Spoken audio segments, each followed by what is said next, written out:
कैसे हैं आप लोग। मैं आशा करता हूं कि आप लोग बिल्कुल ठीक होंगे। और आज बच्चे लोग आप लोग के बीच में 9th क्लास का मैथमेटिक्स मेंसुरेशन स्टूडेंट्स फ्रेंड्स और एनसीईआरटी से संयुक्त रूप में जो भी क्वेश्चन दिया गया है बच्चे लोग उसका सॉल्यूशन आज करेंगे। लेकिन आज विशेष रूप से स्टूडेंट फ्रेंड्स से मैथ में चालू कर रहा हूं, लेकिन इसके अंतर्गत में इस क्षेत्रमिति के अंतर्गत में जो भी नियम है, जो भी फॉर्मूला है बच्चे लोग, उन सारी चीजों के बारे में आज हम अवगत करवाएंगे। तो बच्चे लोग आप हमारे वीडियो को जरूर देखेंगे और ध्यान देंगे और मेहनत भी करेंगे। बच्चे लोग आज हम चालू कर रहे हैं क्षेत्रमिति और अंग्रेजी में इसको मेंसुरेशन कहते हैं बच्चे लोग। और इसके अंतर्गत में जो चैप्टर आता है पहला हुआ हीरोन का सूत्र। लेकिन पहले हम बता देना चाहते हैं बच्चे लोग कि क्षेत्रमिति कहते हैं किसको, क्षेत्रमिति की उत्पत्ति हुई है कैसे। आज बच्चे लोग हम ये आपको इस वीडियो के माध्यम से आपको इंट्रोडक्शन देंगे। अब यहाँ पर ध्यान देने योग्य बातें हैं बच्चे लोग। क्षेत्रमिति, जहां तक क्षेत्रमिति की सवाल उठती है तो क्षेत्रमिति क्षेत्र और मिति से मिल करके बना क्षेत्रमिति। अर्थात सीधे सीधे अगर संक्षेप में बोला जाए बच्चे लोग तो कहा जा सकता है किसी क्षेत्र को मापना। जैसे यहाँ पर क्षेत्र है तो क्षेत्र प्लस मिति मिल करके बच्चे लोग बना है क्षेत्रमिति। अर्थात हम बोल सकते हैं क्षेत्र को मापना। मिति मतलब होता है मापना बच्चे लोग। लेकिन इस क्षेत्रमिति के पहले क्या आया, इस क्षेत्रमिति के पहले आया मेंसुरेशन। और इस मेंसुरेशन के भी पहले क्या आया, मेंसुरेशन की उत्पत्ति कैसे हुई बच्चे लोग, इसके बारे में जानना होगा। देखिए मेंसुरेशन जो है वह मेंसुरेशियो शब्द से बना है बच्चे लोग। मेंसुरेशियो कैसे, देखिए मेंसुरेशियो या बड़ा अक्षर लिख देते हैं MENSURATIO मेंसुरेशियो। क्या बोलेंगे बच्चे लोग इसको, मेंसुरेशियो शब्द से मेंसुरेशन की उत्पत्ति हुई। और इस मेंसुरेशियो का अर्थ होता है TIO। मेंसुरेशियो का अर्थ होता है मापना। अर्थात किसी क्षेत्र को मापना है, किसी लंबाई को मापना है, किसी त्रिभुज के क्षेत्रफल को मापना है। तो इन सारी बातों की जानकारी हमें मेंसुरेशियो से ही हुई, जिसको मापना कहते हैं बच्चे लोग। लेकिन बाद में इसकी मान्यता को समाप्त करके अब इसी मेंसुरेशियो को मेंसुरेशन कहा जाने लगा, जिसे हम क्षेत्रमिति कहते हैं बच्चे लोग। अब इस क्षेत्रमिति में सबसे पहले आता है हीरोन का सूत्र। चैप्टर का नाम है हीरोन का सूत्र। तो बच्चे लोग अब हीरोन के सूत्र की बात आता है तो हीरोन को कितने लोग हीरो कह देते हैं, हीरो का सूत्र कह देते हैं, जबकि ये बिल्कुल गलत है। हीरोन बोलना चाहिए, हीरो ना हीरोन। हीरोन जो है एक वैज्ञानिक का नाम है, एक महान गणितज्ञ का नाम है बच्चे लोग, जिन्होंने दुनिया के सामने एक फॉर्मूला प्रस्तुत किया कि अगर त्रिभुज दिया रहे और हमें यह नहीं मालूम रहे कि त्रिभुज कैसा है, लेकिन अगर त्रिभुज की तीनों भुजाएं मालूम हो, अगर त्रिभुज की तीनों भुजाएं मालूम हो और उसका क्षेत्रफल निकालने के लिए कहा देता बच्चे लोग, तो हम इन्हीं के द्वारा दिए गए हीरोन वैज्ञानिक, हीरोन गणितज्ञ के द्वारा जो दिया गया सूत्र है उसका उपयोग करके हम त्रिभुज का क्षेत्रफल निकाल सकते हैं बच्चे लोग। आज इसी को थोड़ा सा हम आगे चर्चा करते हैं, उसके बाद फिर हम आपके एक्सरसाइज चालू करेंगे बच्चे लोग। सबसे पहले हम आते हैं त्रिभुज में ही चलते हैं, जिसको अंग्रेजी में ट्रायंगल कहते हैं बच्चे लोग, त्रिभुज। आप जूनियर क्लास से पढ़े होंगे कि त्रिभुज, जिसको अंग्रेजी में ट्रायंगल बोलते हैं, वह त्रि और भुज के मिलने से बना है बच्चे लोग। त्रि मतलब तीन होता है और भुज माने भुजा होता है। अर्थात तीन भुजाओं से घिरे आकृति को त्रिभुज कहते हैं। त्रिभुज के गुण आपने बहुत कुछ पढ़ा होगा कि त्रिभुज में 3 कोण होते हैं, त्रिभुज में 3 भुजाएं होते हैं, त्रिभुज में 3 शीर्ष होते हैं, त्रिभुज में 6 अंग होते हैं। और उसके बाद आपने ये भी पढ़ा होगा कि त्रिभुज के तीनों कोणों का योग जो होता है 180 डिग्री होता है। चलो अब यहाँ पर मैं आपको सबसे पहले ये इसको हटाते हैं, उसके बाद हम शुरू से बताएंगे बच्चे लोग कि आखिर इसके अंतर्गत में क्या क्या जानना है।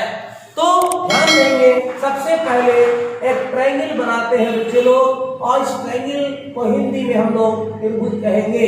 इस ट्रायंगल को हिंदी में क्या कहेंगे बच्चे लोग? त्रिभुज कहेंगे, त्रिभुज।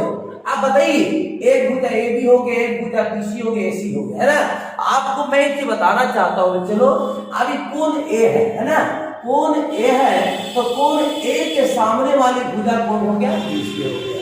कोण बी के सामने वाली भुजा को क्या बोलेंगे? एसी बोलेंगे। और कोण सी के सामने वाली भुजा को ए बी बोलेंगे। अगर हम आपसे कहेंगे ए बी भुजा है तो इसके सम्मुख कौन कौन है, तो आप बोलेंगे कि कोण ए है। अगर बीसी भुजा के सम्मुख कौन बोलेंगे तो आप बोलेंगे कि ये है। अगर एसी भुजा के सम्मुख कौन बोलेंगे तो आप बोलेंगे कि बी है कि नहीं। उसी प्रकार से यहाँ पर ध्यान देने योग्य बातें हैं बच्चों लोग कि यह एंगल ए है, एंगल ए है, इसके ठीक सामने वाली जो भुजा बीसी है इसे हम छोटा ए से इंडिकेट करेंगे। एंगल ए है ना, इसके सामने वाली जो भुजा बीसी है उसको छोटा ए से इंडिकेट करेंगे। छोटा ए का मतलब हो गया यहां से यहां तक इसकी लंबाई ए है। अब उसी प्रकार से बच्चे लोग यहाँ पर एंगल बी है, इसके सामने वाली भुजा एसी को हम बी कहेंगे। बी का मतलब यहां से यहां तक की जो लंबाई है बच्चे लोग वह बी हो गया।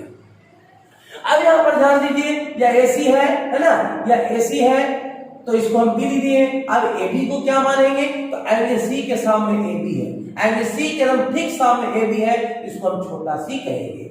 तो यहाँ पर एक चीज और ध्यान देने योग्य बातें हैं बच्चे लोग कि जो capital A, capital B, capital C जो है वह त्रिभुज के कोण है, और small A, small B, small C है वह त्रिभुज की भुजा की लंबाई है बच्चे लोग। अब यहाँ पर ध्यान दीजिए, यहाँ पर 2s क्या है? 2s क्या है बच्चे लोग? इसके अंदर फॉर्मूला आएगा। तो हम लोग चूंकि हिंदी मीडियम से बच्चे लोग को पढ़ा रहे हैं तो 2s को हम लोग बोल देंगे कि यह त्रिभुज का परिमाप है। 2s को क्या बोलेंगे बच्चे लोग? त्रिभुज का परिमाप बोलेंगे, परिमाप।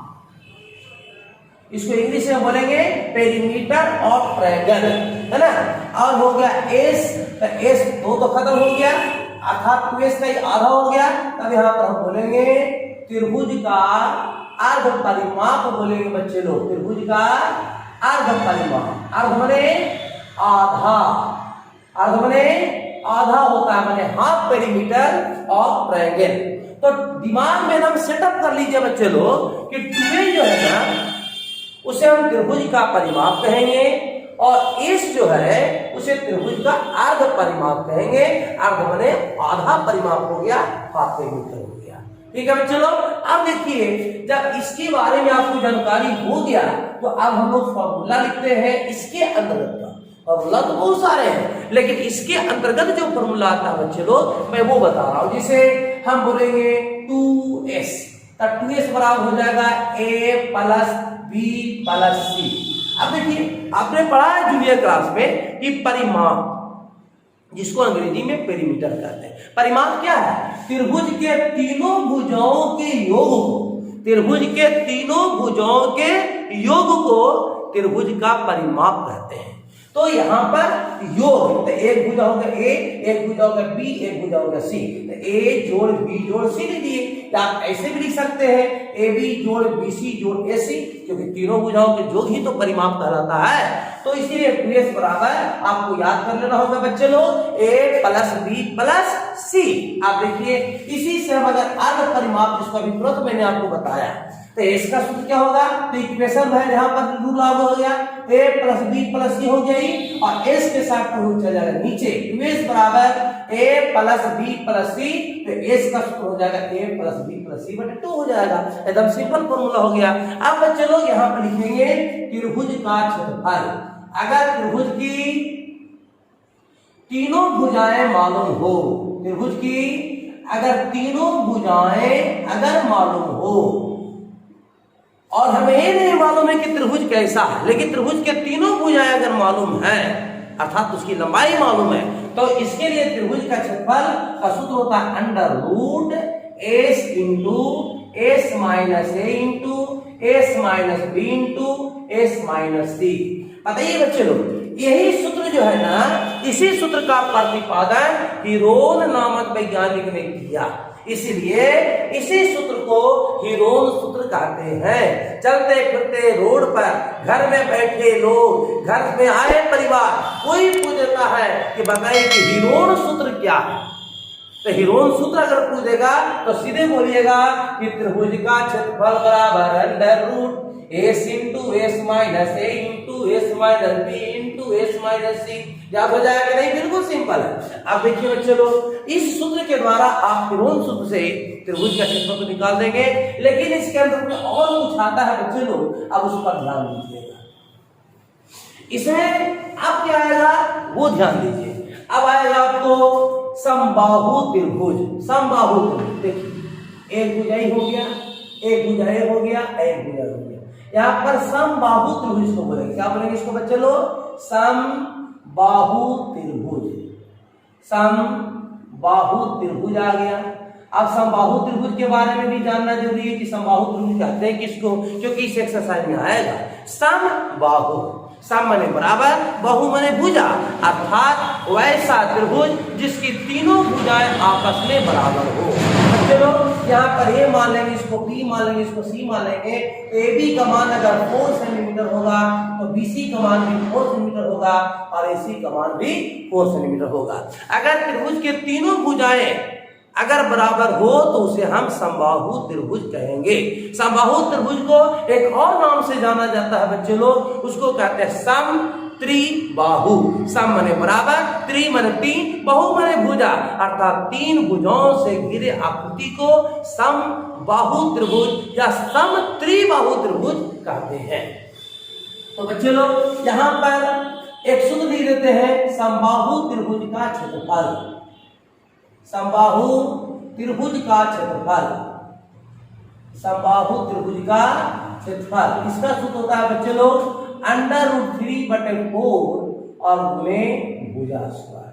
ये सूत्र आपको याद कर लेना होगा, है ना। इसमें क्या होता है ना कि कभी तीनों भुजा दे जाता है तो आप कई तरीका से बना सकते हैं, हीरोन सूत्र का उपयोग करके बना सकते हैं, या डायरेक्ट आप समबाहु त्रिभुज के क्षेत्रफल का उपयोग करके बना सकते हैं। अब बच्चे लोग ये जानना है कि ये समकोण त्रिभुज है, इसको राइट ट्रायंगल बोलेंगे। क्या बोलेंगे इसको? राइट ट्रायंगल बोलते हैं।